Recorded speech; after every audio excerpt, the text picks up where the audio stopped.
Hello and welcome to Cyberside Chats. My name is Sherri Davidoff, and I'm pleased to have Tom Pohl on today. Tom is our Director of Penetration Testing here at LMG. Tom, welcome. Fantastic to be here. Thank you for inviting me. I'm excited that you're on today because you've been telling me about your latest research where you discovered a new attacker technique. Threat actors are actually interviewing software developers for jobs and giving them coding challenges and hacking them. And that means that the tech workers you hire might actually be compromised before they even get the job. So this is really affecting our human supply chain. So Tom, tell me how you discovered this. Yeah, so the other day, an old college friend of mine reached out and he actually sent me a LinkedIn message and he said, "Hey, I think I've got an example of an interview attack." And he gave me a link to a Bitbucket code repository. And that was his entire message. And I'm just like, okay, this is interesting. So I pop open this link that he sends me. I trust him. I know he's a good guy. But I start looking at this repository of code, and I'm like, at first glance, I'm like, oh, this looks kind of normal. It's asking you to write a couple test cases so that you can prove that you know how to code. And so I think, that's interesting, but at the same time, he's like, this seems like an interview attack. So I dig in deeply a little bit. I kind of do a couple Google searches. I look normal. It's a test driven development package. They're asking you to write tests. And I'm like, okay, that's kind of interesting. So, and it's going to bring down this package that knows how to do test driven development. And so you're going to write a test against it. But then it also brought down a second package inside there that was called Promise is Delivered. I Googled that and I'm like, oh, it's a like submodule of Chai. I'm like, okay, that's cool. But then there's another one that was like Promise is Landed or something like that. And I Google that and like I come up with nothing. And nobody on the internet has referenced it or talked about it. So I'm like, this seems kind of So this suspicious. looked like a legit test for software developers, but in actuality, it was malware. So can you tell us at a high level what exactly that malware does? Yeah. So what this malware does is it looks to see, oh, do you have passwords stored in your keychain or your browsers? Do you have cryptocurrency wallets? Do you have SSH authentication keys and tokens that are authorized elsewhere? And it collects all this information, packages it up, and then sends it to a server. So why does it matter to an organization that hires this person if the developer has been compromised on their personal system in the hiring process? Like, does this matter? Yeah, this absolutely matters because so I was a software developer for 25 plus years. And if there's something I know about software developers, they're lazy, myself included. And so often, software developers are not necessarily security people. And, you have to kind of keep that in mind when you think about like, I guarantee you there's a certain subset of software developers as they leave one job and start a new job, they're probably going to use the same password that they used, or at least the last password that they used at the previous organization. And They're those like, oh, passwords cool. might look really strong, but if they're reusing it and those passwords have been stolen by the bad guys, guess what? They can walk in your front door. Exactly. So if I've got a really good password that I remember how to use, uh, I'm going to use that at the new organization. But if in the interview process with one of the other organizations I interviewed with, they stole that password in clear text, that could spell trouble for your next organization. Yeah, absolutely. Yeah, it's kind of like the initial access brokers, trying to gain access to an organization by getting you to click on links and compromise your computer, but they're doing this before you even get the job. So, how does that affect the security of that software developer? So they're already kind of damaged goods, right? Right before you even show up, they're already compromised and they don't even necessarily know it. Yeah, that's scary. So you mentioned in this case that the malware you analyze, so people do the job interview. First of all, do they actually do the interview? Is there a real interview as part of this? Absolutely. Yeah. So they will sit down and they'll talk to you. They might get you on Zoom.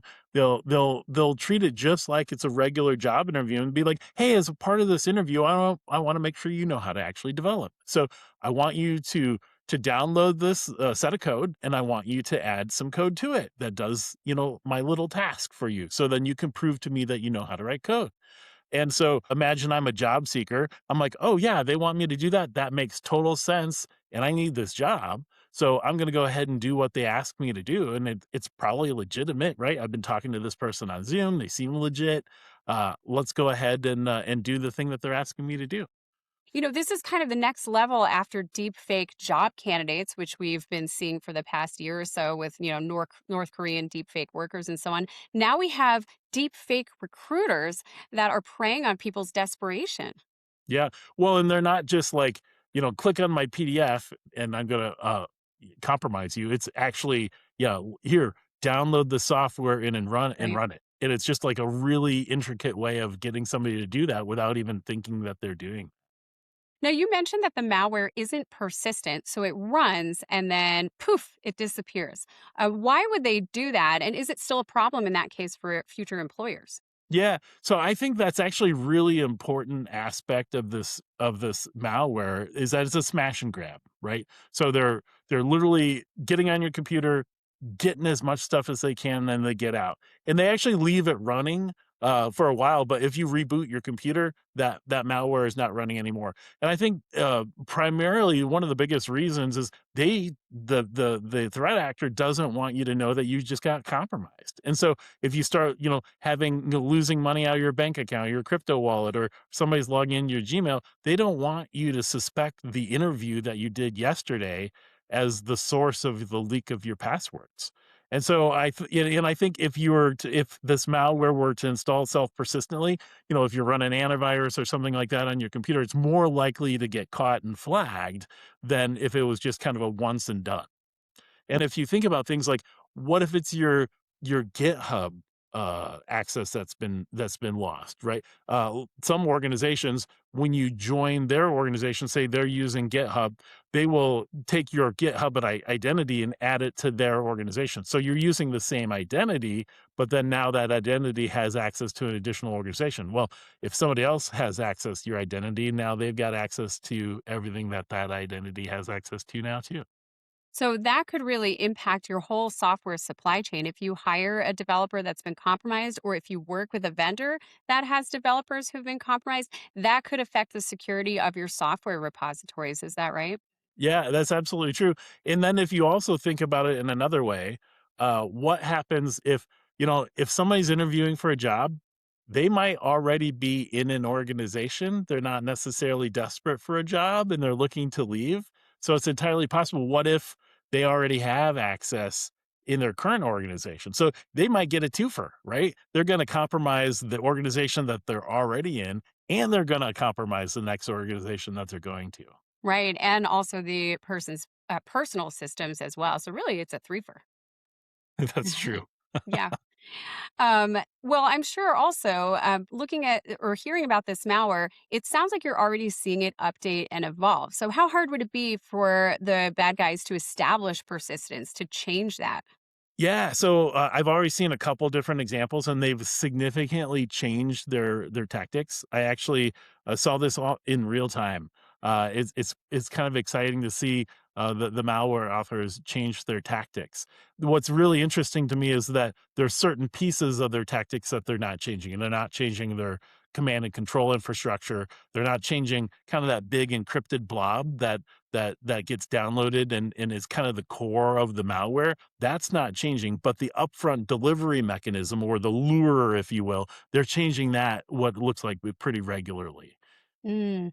So, tell me about what you saw when you were watching in real time. Like, what did it tell you about how active this campaign was? Yeah, so, one of the really cool things that I was able to do was, really probe their command and control infrastructure, because 'cause I'm like, "Well, what can I learn?" Can I learn anything about these threat actors?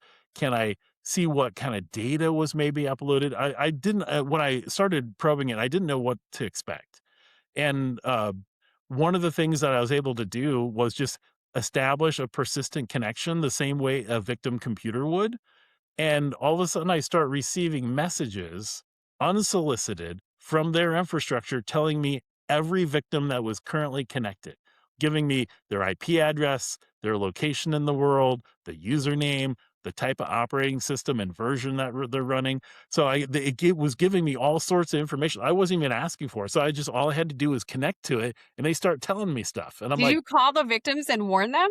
so I called one.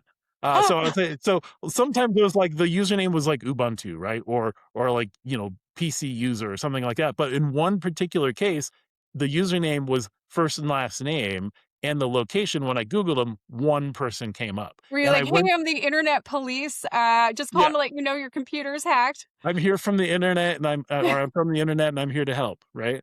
And I actually their phone number was on their resume that was on their LinkedIn. And so I called them and they actually called me back and I'm like, "No, really, I'm legit." And he's like, "Yeah, I actually looked you up," because I both called and texted him. I gave him enough information to be like, "No, really, I'm not some crazy from the internet." And he looked me up.